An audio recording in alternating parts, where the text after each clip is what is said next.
Audio Jungle. Persebaya fokus peningkatan stamina dan fisik pemain jelang laga pramusim. Sebelum kita lanjut, jangan lupa subscribe agar mendapat informasi yang terbaru.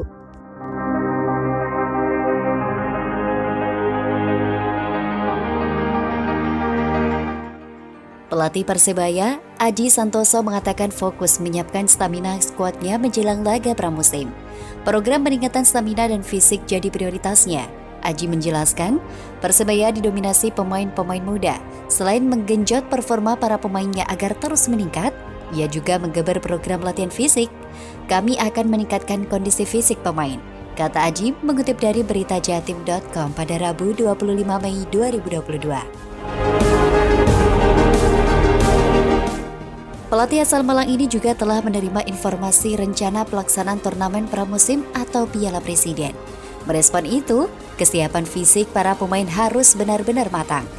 Ada informasi kalau Piala Presiden segera dilakukan, makanya kami harus siap. Jelasnya.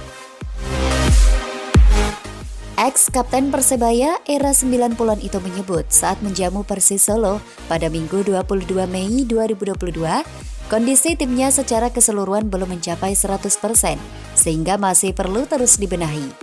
Karena kemarin main lawan Persis kondisinya para pemain hanya 40% saja, belum latihan yang cukup, ungkapnya. Mantan pelatih Arema yang kini bergabung ke Persebaya Surabaya, Ahmad Noviandani menjadi salah satu pemain bajul ijo yang memiliki tingkat kebugaran tertinggi. Menjadi salah satu pemain yang baru direkrut, Ahmad Noviandani mencatatkan angka kebugaran berdasarkan VO2 max tertinggi dibanding pemain Persebaya lainnya. Hanya ada 2 pemain Persebaya lain yang angka VO2 max-nya lebih tinggi dari Noviandani, yakni M. Supriyadi, ex-pemain Timnas U19 Indonesia. Penilaian kebugaran itu diketahui dari hasil tes fisik yang dilakukan tim Persebaya di lapangan futsal SIER Surabaya, disampaikan pelatih fisik Persebaya Muhammad Alimuddin. Secara umum fisik pemain yang musim lalu membela Persebaya cukup stabil. Hari ini tes daya tahan BEP tes mengukur VO2 max. Dari hasil ini lumayan ada beberapa pemain yang dari musim lalu masih stabil kondisi fisiknya. Rata-rata untuk pemain musim lalu ada peningkatan, ungkap Muhammad Alimuddin. Dari hasil tes, angka VO2 max tertinggi dipegang oleh M. Supriyadi, disusul Ahmad Noviandani. Tertinggi masih Supriyadi, VO2 max-nya di 61,7, terus ada Noviandani di 61,4. Selanjutnya ada M. Alwi dan Bramdani, 59,8. Jelasnya. Ditambahkan, semakin tinggi angka VO2 max, maka pemain tersebut akan lebih baik daya tahan fisiknya di lapangan. Ini mengukur VO2 max, gambaran sederhananya seberapa mampu dia bermain dalam waktu 90 menit. Semakin tinggi nilai VO2 max, maka semakin bagus daya tahannya di pertandingan. Jelas Alimuddin. Ia cukup yakin angka tersebut di atas akan terus meningkat seiring persiapan tim yang terus dilakukan. Mengacu pada nilai standar dunia, nilai tiap pemain di posisi berbeda dijelaskan Alimuddin beda-beda, sehingga nilainya untuk kebutuhan tiap posisi berbeda-beda. Standar dunia yang ada di FIFA nilainya beda-beda tergantung posisinya. Defender itu angkanya 56 hingga 60, midfielder 63 hingga 67, dan attacker itu 57 sampai 61. Jelasnya. Peningkatan nilai VO2 max dijelaskan Alimuddin banyak dipengaruhi oleh 3 faktor: latihan, nutrisi, dan pola istirahat. Sebagian besar dipengaruhi oleh itu, ungkapnya. Seusai jadwal yang sudah tes VO2 max, kedua akan dilakukan jelang kick-off kompetisi yang sesuai jadwal Liga 1 2022 akan bergulir bulan Juli mendatang. Biasanya seminggu sebelum kompetisi, tapi nanti tergantung menyesuaikan dengan program Coach Aji, pungkas Alimuddin.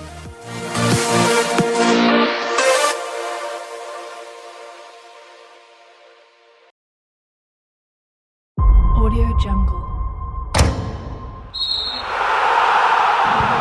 Ex jebolan Spanyol dicoret, pelatih Persebaya pilih permainkan ex Arema FC dan Persib.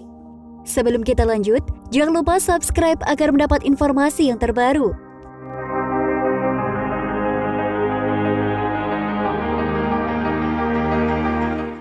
Pelatih Persebaya Surabaya, Aji Santoso sudah menentukan jawaban atas nasib para pemain yang sedang menjalani tes dalam skuad Bajul Ijo.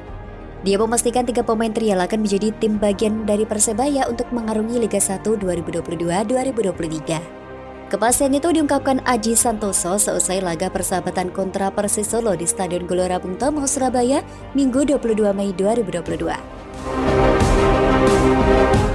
Ketiga pemain yang dimaksud adalah Saiful, Wahyudi, dan Ahmad Noviandani. Mereka mampu membuat Aji Santoso kepincut untuk memberikan kontrak. Saiful sebelumnya bermain untuk Persib Bandung, sementara Wahyudi adalah ex-pemain klub Liga 3 PS Palembang. Aji Santoso juga memutuskan untuk mencoret 2 pemain trial, yakni Mahir Raja, Satya, dan Ridho Kurniawan. Mahir Raja merupakan pemain jebolan yang musim lalu membela PSIS dan Persiba. 2 yang saya pertahankan, Saiful dan Wahyudi. Untuk Mahir dan Ridho belum bergabung dengan Persebaya, kata Aji Santoso dikutip dari Kompas.com. Ya, pasti mereka akan dikontrak. Akan tetapi baru Saiful dan Wahyudi yang sudah menandatangani kontrak bersama Persebaya, sementara Ahmad Noviandani akan menyusul. Mantan pemain Arema FC itu belum menaikkan kontrak karena manajemen Persebaya sedang kerepotan menyiapkan laga kontra Persis. Untuk Novi sudah pasti, hanya kemarin tidak bisa langsung tanda tangan karena kesibukan manajer yang sangat padat menjelang pertandingan. Jelas Aji. Pada laga melawan Persis, Saiful dan Wahyudi diberi kesempatan Aji Santoso masuk ke lapangan. Keduanya diturunkan pada babak kedua dalam laga yang berakhir untuk kemenangan 2-1 Persis atas Persebaya tersebut. Jalan Persebaya menuju kompetisi Liga 1 2022-2023, kata Aji Santoso, masih panjang dan butuh persiapan secara matang. Salah satunya menggelar pemusatan latihan setelah menjalani pertandingan persahabatan lawan Persis Solo. Persebaya berencana melakukan TC jelang kompetisi Liga 1 2022-2023 bergulir. Aji Santoso menyebut TC akan dilakukan setelah tim komplit. Saat ini Persebaya hanya menunggu kedatangan 3 pemain asingnya, juga 3 pemain yang saat ini membela timnas Indonesia U23 di SEA Games 2021. Dari 4 pemain asing yang direncanakan Persebaya, baru Leo Lelis yang sudah bergabung dalam latihan Bajul Ijo. Sedangkan 3 pemain Persebaya yang ada di timnas U23 Indonesia baru selesai menjalani pertandingan SEA Games 2021 Vietnam. Ketiga pemain itu yakni Hernando Ari, Rizky Ridho, dan Marcelino Ferdinand. Mereka sukses membawa pulang medali perunggu. Saya memang merencanakan untuk melakukan pemusatan latihan setelah pemain komplit, kalau nggak komplit belum, ungkap Aji Santoso. Mungkin tanggal 25 dan 28 bulan ini, pemain asing kami berangkat dari negaranya, ucap pelatih asal Kabupaten Malang itu. Aji Santoso menyebut jadwal TC Persebaya akan melihat situasi ke depan. Ex-pelatih timnas U23 Indonesia itu juga mengapresiasi permainan Bajul Ijo yang semuanya diisi pemain muda saat lawan Persis Solo. Saya mengapresiasi pemain-pemain saya, pemain muda dan pemain baru. Saya mencoba beberapa pemain yang menunjukkan satu permainan cukup menarik. Tinggal mereka butuh pengalaman, butuh jam terbang, dan butuh persiapan yang lebih matang lagi, dan itu memang butuh waktu. Terang Aji Santoso.